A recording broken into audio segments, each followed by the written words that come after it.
Namaskar. As I continue my weekly message on Sanatana Dharma, we are currently exploring the values from Srimad Bhagavatham. Before I proceed to the intense and spiritually charged Canto 4, Daksha Yagna, I wish to humbly clarify few crucial points raised by a thoughtful viewer regarding last week's Ajamila episode.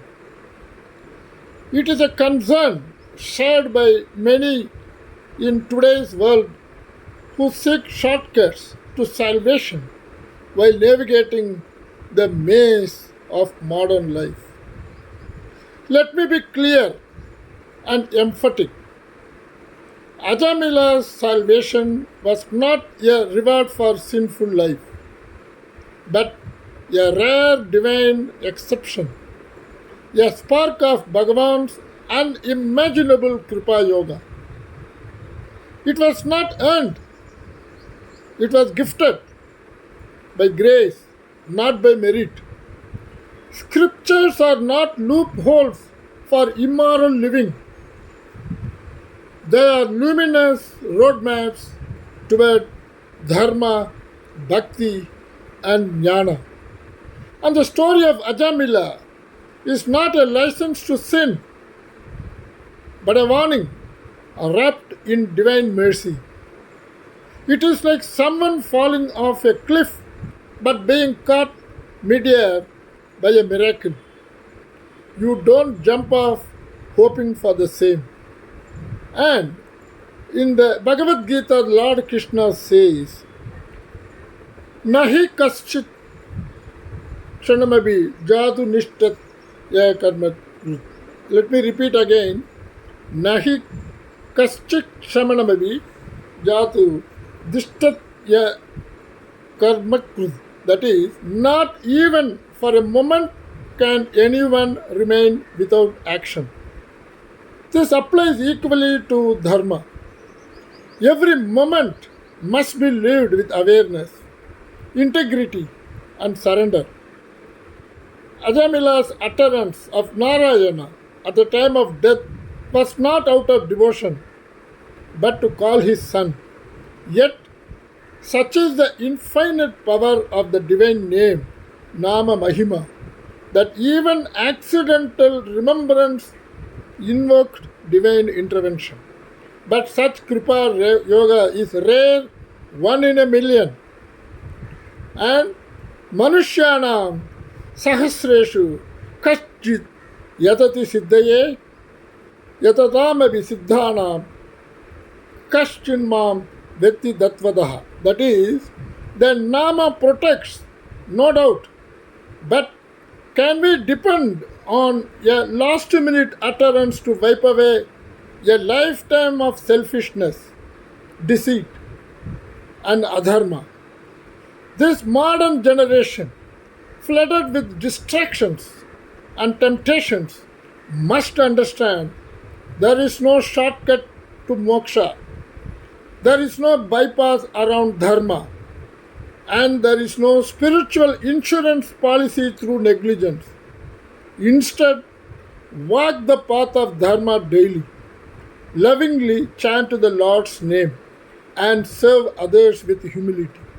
Let your life be your yajna, your words be your japa, and your actions be your puja. Let us be inspired not by Ajamila's fall, but by the Lord's mercy, and vow never to gamble with our soul's destiny. The Vedas, Itihasas, Puranas are all not escape routes from karma, but elevation tools for human consciousness. Ajamila's tale, rightly understood, reminds us that even at our lowest, the Lord can rescue us. But let us not wait to fall to be lifted. Let us rise now, consciously, joyfully, on the strength of Dharma and Bhakti. And now, moving to the next episode from Srimad Bhagavatam, Daksha Yagna. Daksha Prajapati, one of Brahma's sons, was proud and rigid. Sati, the divine daughter of Daksha Prajapati, was a yogini by birth and the embodiment of Shakti. Her marriage to Lord Shiva, the supreme yogi, symbolized the union of material power and spiritual wisdom. Daksha Prajapati disapproved of Lord Shiva, who had married his daughter Sati, considering him unkempt and ascetic. But when Daksha arranged a massive yajna, deliberately excluding Shiva from the invitation, Sati was torn between her wifely dharma and filial affection. Though Shiva warned her lovingly, an uninvited guest at a hostile home invites only pain. You are my life, I cannot bear you being hurt. But still, Sati's attachment to her father clouded her judgment. Disregarding her husband's advice, she attended the yajna alone, and at the sacrificial arena, she faced public humiliation. Her beloved Shiva was insulted, mocked as Aghori, Digambara, Basmadhari, and that is the ash clad outcast. And grief stricken and humiliated, Sati invoked yogic fire and immolated herself in righteous anguish.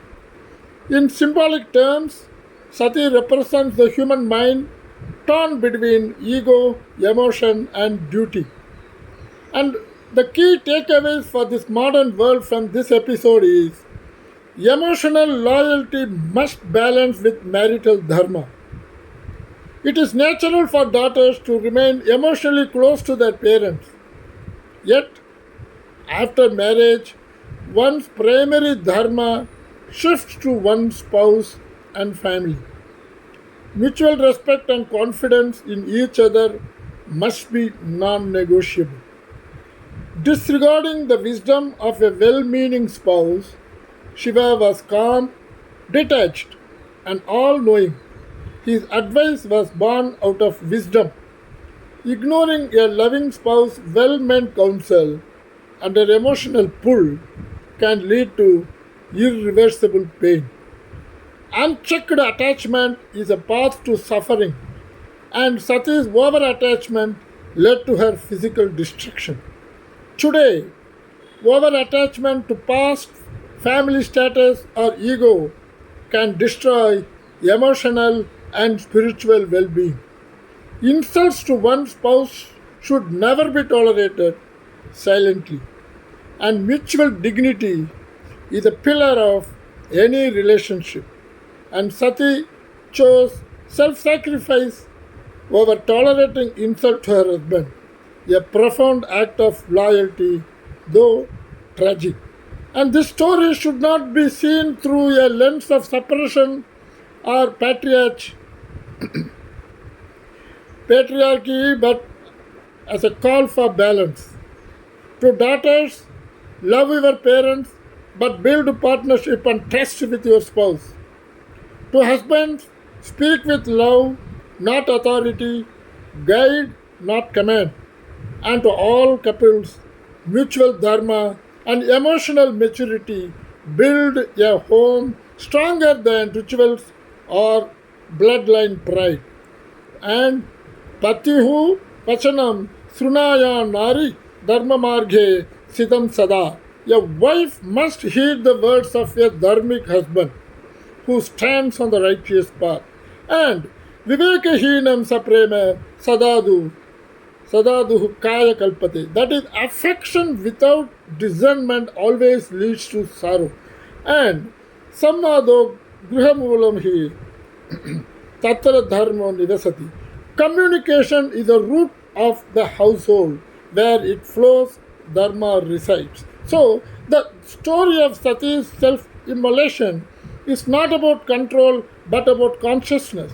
It calls on us to build emotionally intelligent relationship where affection is tempered with understanding and love is guided by Dharma. As we reflect on the profound teachings of this Daksha Yagna, let us remember that true devotion lies not in rituals alone, but in surrendering the ego and aligning ourselves with the divine will. The story teaches us that the pride and disrespect towards the divine or its creations can lead to destruction. But humility, reverence, and the right understanding bring peace and grace. So, may the coming week inspire us to act with humility, to always seek harmony in our actions, and to cultivate a heart of devotion that transcends the limitations of pride. Best regards, Raju Krishnan, Hyderabad.